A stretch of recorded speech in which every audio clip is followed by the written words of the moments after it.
Pemerintah Inggris akhirnya mengambil langkah bersejarah dengan mengakui kedaulatan negara Palestina. Keputusan ini tidak hanya diumumkan lewat pernyataan politik, tetapi juga diwujudkan dalam pembaruan peta resmi yang diterbitkan oleh Kementerian Luar Negeri Inggris.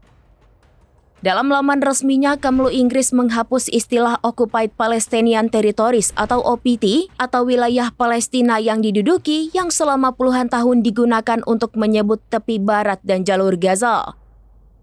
Kini kedua wilayah tersebut secara resmi ditandai sebagai Palestina. Pengakuan ini diumumkan pada Minggu 21 September 2025, sehari sebelum sidang umum PBB digelar di New York. Perdana Menteri Inggris Keir Starmer menyebut langkah tersebut sebagai upaya menjaga peluang perdamaian di tengah konflik berkepanjangan. Keputusan Inggris sontak memicu reaksi keras dari Israel.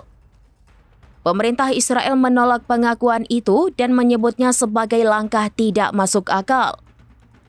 Tel Aviv tetap bersikeras bahwa tidak akan pernah ada negara Palestina.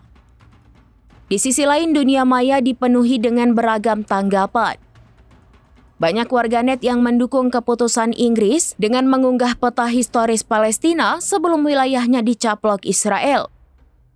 Sebagian lainnya menilai keputusan tersebut terlambat mengingat penderitaan rakyat Palestina yang terus berlangsung. Di tengah pengakuan internasional yang semakin meluas terhadap Palestina, penderitaan rakyat di jalur Gaza tetap berlangsung.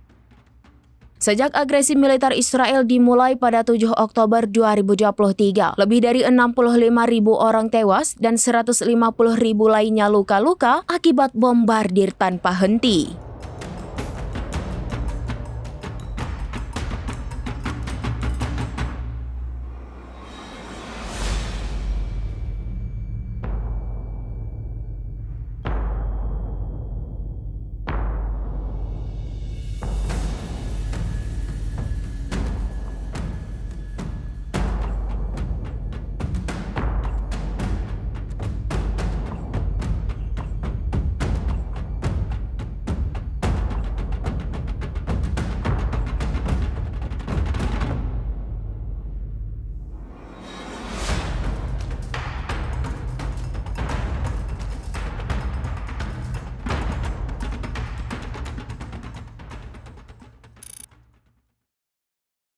Download Tribun X sekarang, menghadirkan lokal menjadi Indonesia.